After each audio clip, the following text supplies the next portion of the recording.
Hello guys, ngayon ipapakita ko kung paano ko ginawa yung calcu.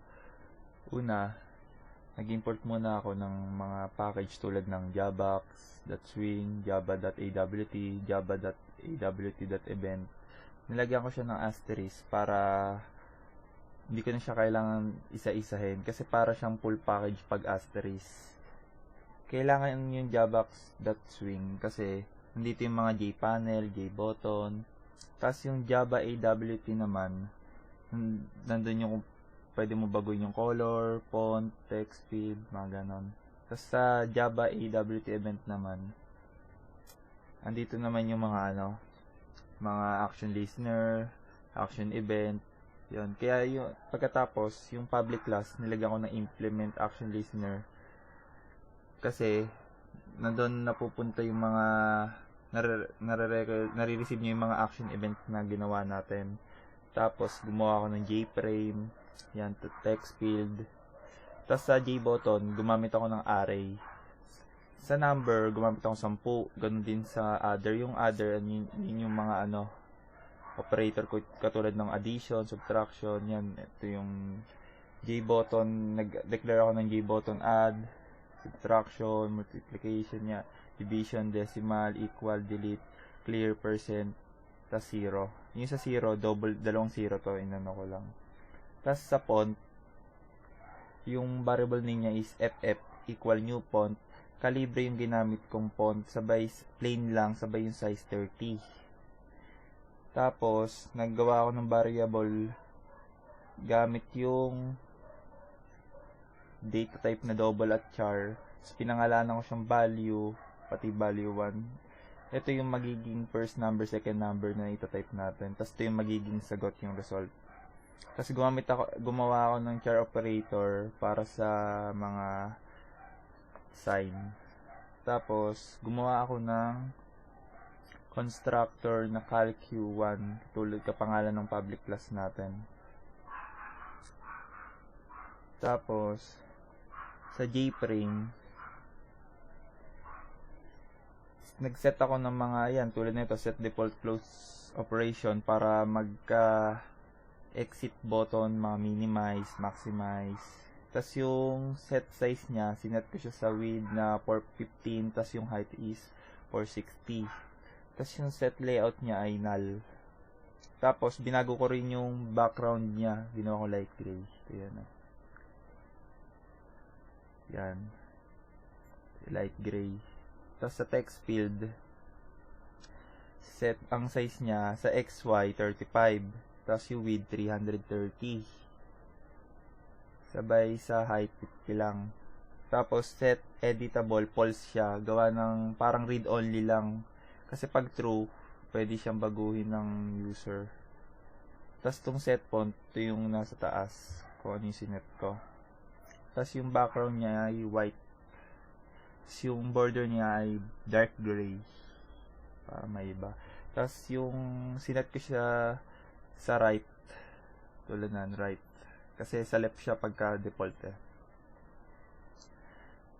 Tapos pagkatapos ginawa ko na yung di ba naka-array siya, inano ko na yung mga sign niya, dineclare ko na tulad nito, other array 0 equal add equal new JButton, tas plus sign, other array 1 equal sub equal new JButton, tas minus sign, other array 2 multiplication equal new JButton, tas x na maliit, tas other 3 equal division equal new JButton slash, tas tong other 4, array 4 equal decimal equal new JButton, doc sa equal, yan equal sign, sa delete del clear C percent, yan 0, yan double 0.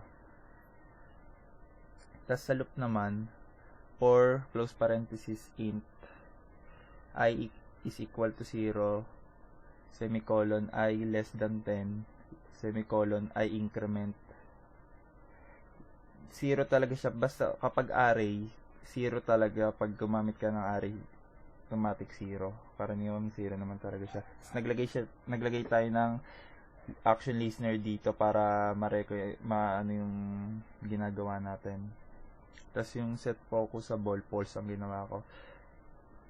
Tapos sa number button, ito pala para sa ano to, mga decimal, equal. Tapos to yung mga number. Ganun din for close parenthesis, int I equal 0, semicolon I less than 10, semicolon I increment. Tapos ang ginawa ko dito, gumamit lang ako ng string value. Kasi para ano siya, yung ano value mako-convert siya sa ano string. Tapos yun, paras lang nag-add din ako ng listener, sabay false din siya sa focusable. Tapos next nag-declare naman ako ng mga kung saan sila nakalagay. Ito sa delete, yung x and y niya 30 and 130, tapos yung v.height 6050, kaya dito siya nakalagay. Sa add 310, 340, 6050, kaya dito siya. Sa equal 240, 340, 6050, kaya dito. Sa subtraction naman 310, 270, 6050 rin. Lahat sila 6050 yung size na sinet ko para magkakasing laki lang talaga. Sa multiplication 310, 200, kaya ito. Sabay sa division 310, 130, mas mataas lang yan. Decimal 170, 340, kaya ito. Sa clear 30, 200, kaya nandito siya. Kasi sa 0, yung dalawang 0, 30 at 340, kaya nandito. Sa mga number naman, 100, 340, kaya nandito. Tapos 100, 270, sabay 240 niya, pataas na ng pataas. Tapos ganun din ulit, 100, 170, 240. Tapos yan, paulit-ulit lang siya. Tapos, kailangan siya na i-add sa frame. Kasi pag di mo siya in-add, hindi siya lalabas dito. Tapos, dapat naka-true siya. Kasi pag tinuls mo yan, wala, hindi siya gagana. Kaya pag wala yan, lahat ng inano mo dito, ilalagay mo rin siya sa frame para lumabas siya dito sa calculate natin.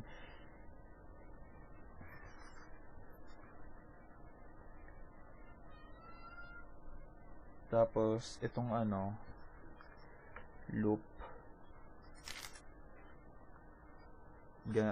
sa pinakadulo dun sa action event, E yung nakalagay sa kanya, variable name niya E. Sabay, for close parenthesis, int I equal 0, semicolon, I less than 10, semicolon, I increment. Tapos, if, close parenthesis, dot get source. Gumamit ako ng get source dyan kasi siya, method siya nung action event. Sabay siya yung nagre-return ng object kung saan natitrigger yung event. Yan. Tapos equal, double equal number x, yun niya yung variable name. Tapos I. Tapos siya, sunod man, text field yan text field dot set text. Set text naman, kasi siya yung nagre-receive nung text na galing sa get source. Dito na pupunta sa set text.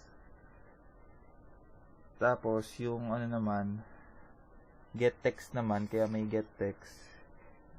Siya naman yung nagre-return ng string o character. Yung nakuha nating value. Tapos concat, para siya, pagsasama-samahin yung mga string, text, tas yung mga iba pa para sunod, isang linyaan lang pakitaan.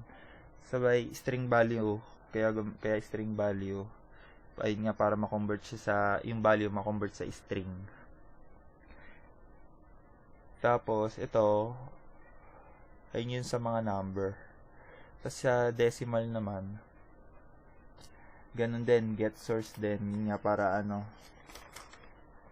para siya yung magre-return nga ng object kung saan yung trigger event. Sabay decimal yung pangalan ng variable name natin. Sabay set, ganun din, set text, sabay get text, tapos concat, sabay ilalagay mo lang dito yung ano, kung anong logo, kung anong itsura ng decimal. Tapos sa 0, ganun din. Yan, para lumabas yung 0 pag ano, nare-record sa kanya. Loop yan tawag yan eh. Kapag sa add, ganun din. Yan, lalagay mo lang yung pinagkaiba na ilalagay mo lang yung operator niya na ano, plus sign. Tapos sa subtraction, ganun din, value equal double parse. Kaya pala double parse yung ginamit natin dito para ma-convert naman niya yung string to double. Ayun naman, parang ano lang, baligtad naman sila. Yan, lahat sila, basta lahat ng operator natin, double lang ginamit natin, double dot parse double, para ayun nga ma-convert siya. Makuha niya yung text. Yan, gamit ka ng operator. Tapos division, ganun din, babaguhin mo lang slash, sabay sa percent, yan, parse double dot parse double din yung ginamit ko, sabay operator. Hindi ano siya, hindi ko siya modulus yan, percent talaga yung inano ko dyan. Sabay set text. Sabay sa equal, ganun din. Pero ang ginawa dyan, value ng 1 equal double dot parse. Hindi na siya yung una, second number na iano niya dito.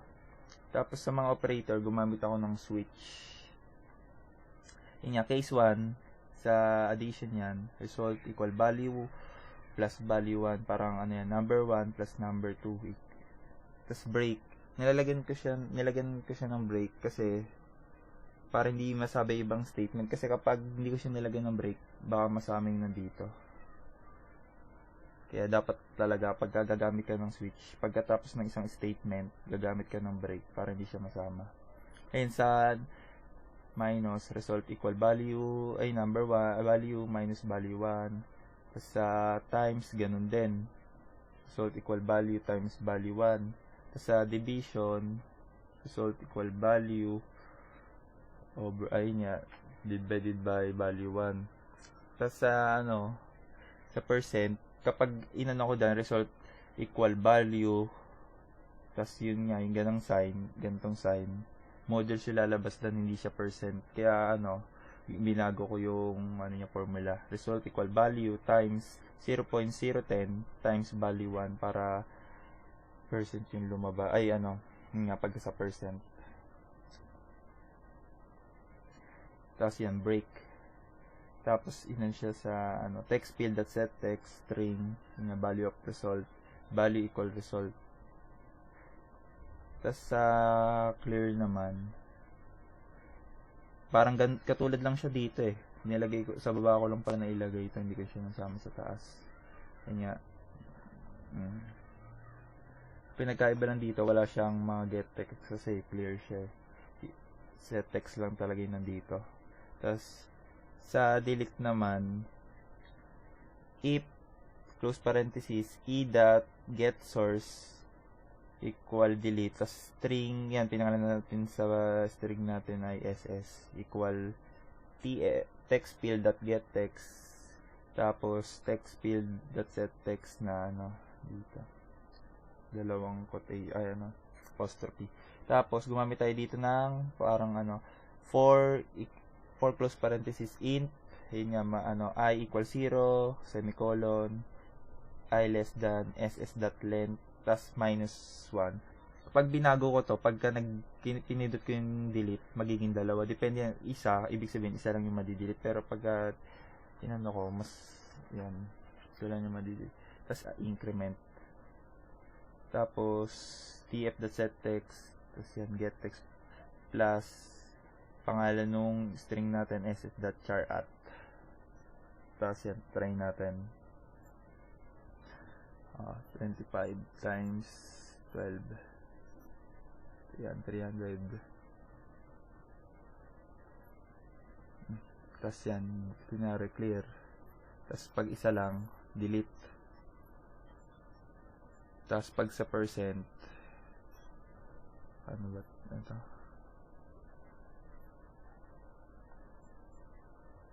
Ay.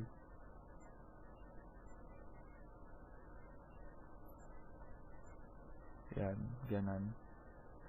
Sabay pagka, ano naman, 5.5 times 4.5. Ang ano lang dito, bawal siya sa negative. Kasi pagka nag-click ka ng operation, nagpipill siya dito. Hindi ko siya nasama. Dapat talaga number.